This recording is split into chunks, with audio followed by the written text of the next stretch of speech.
Assalamualaikum warahmatullahi wabarakatuh. Alhamdulillahirabbil alamin wassalatu wassalamu ala asyrafil anbiya'i wal mursalin wa ala alihi washabihi ajma'in.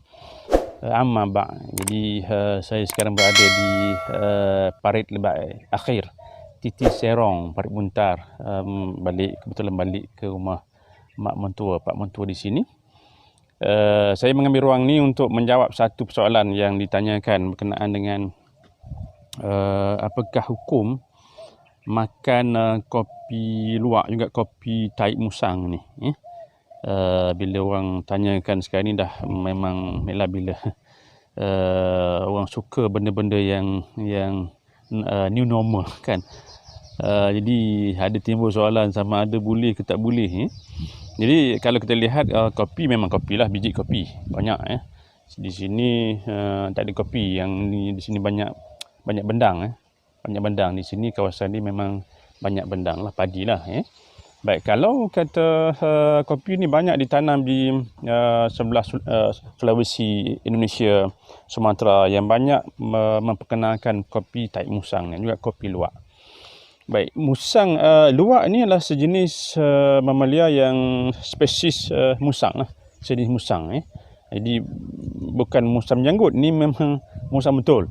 Atau juga bukannya durian musang king tak, sebab sekarang ni musim durian musang king kan. Jadi dia adalah musang yang dilatih, yang ditrain. Macam juga kita latih beruk kan. Kalau panjat pokok kelapa contohnya ni kan. Pokok kelapa dia dah tahu dah yang ni, yang tua, yang muda, yang hijau, yang kuning, maka beruk tu dah memang tahu dah, sebab telah dilatih. Jadi musang juga begitu. Jadi dalam farm, dalam ladang, dia akan lepaskan musang ni, dan juga dia akan cari kopi yang masak, ditelan. Telan masuk, dia akan berak. Maka biji kopi yang disaluti dengan najis ini akan diambil dan juga diproses. Jadi boleh ke tak boleh, apakah hukumnya yang berkaitan dengan biji kopi yang disaluti, yang mengandungi juga yang terkena dengan najis taik musang ni. Baik, kalau kita lihat bahawa dalam kes ini banyak juga kopi-kopi ini yang adanya sijil halal, ada yang tak ada sijil halal, bagaimana keadaannya itu. Jadi kepada para penggemar kopi sekalian, bahawa biji ini yang telah diberak oleh musang ni memang telah dibuat kajian. Pihak Mardi, pihak JAKIM telah pergi ke Indonesia.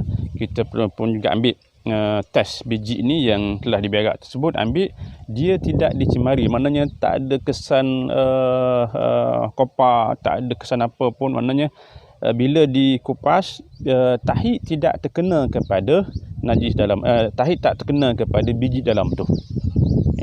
Jadi kalau ke dalam hal ini disebut sebagai mutanajis, yang terkena najis. Bila dah terkena najis ini tuan-tuan, maknanya macam juga tangan kita lah.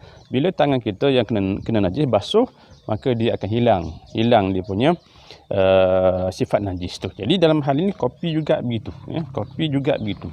Jadi kopi ini kalau kita lihat, banyak juga yang dibuat proses-proses dia yang sebegini kan.